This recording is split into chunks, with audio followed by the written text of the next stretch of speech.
For eons, fishermen, sailors, surfers, and sea lovers have relied on time, tide, and the phases of the moon. An essential information source, tide clocks appeal to anyone who loves the motion of the sea, whether they're afloat or land-based. Peter Calabria of Artisans on the Hill first discovered tide clocks made by his mate Tim many years ago, and his fascination in them has grown into a passion. Tim has retired and Peter now makes them himself. He takes joy in their creation and pride in the craftsmanship of the finished product.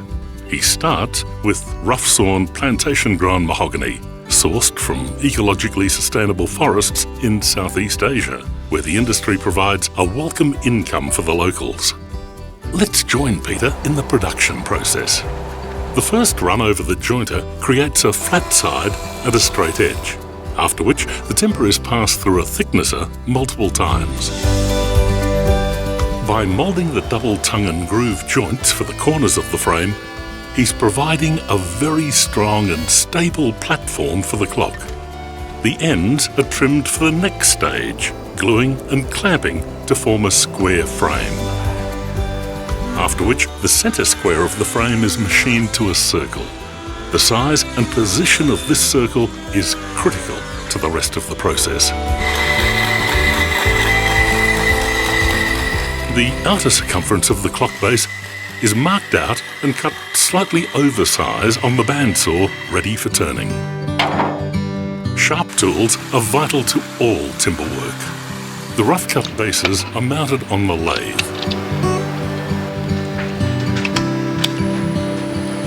The front and back are rendered smooth and flat with the edge detail created on the front. Now here's where the skill of the artisan really comes to the fore. This is all done by hand and eye, a real talent, with each piece individually shaped and crafted. The various components for the workings of the tide clocks are assembled onto a mounting plate.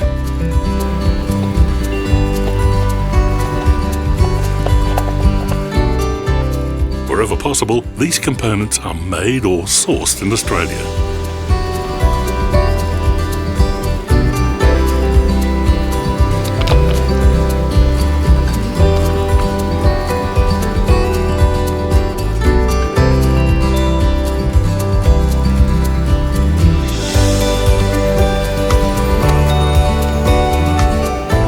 Glass is cut in-house, making sure it's sparkling clean before being incorporated into the tide clock. As the tide clocks have natural timber frames, there'll be charming variations in timber colour and grain, making each one unique.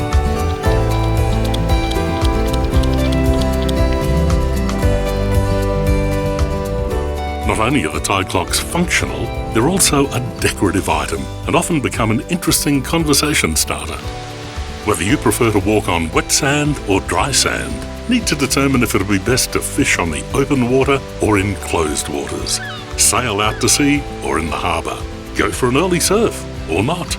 Peter's Tide Clocks will help guide you in your decision.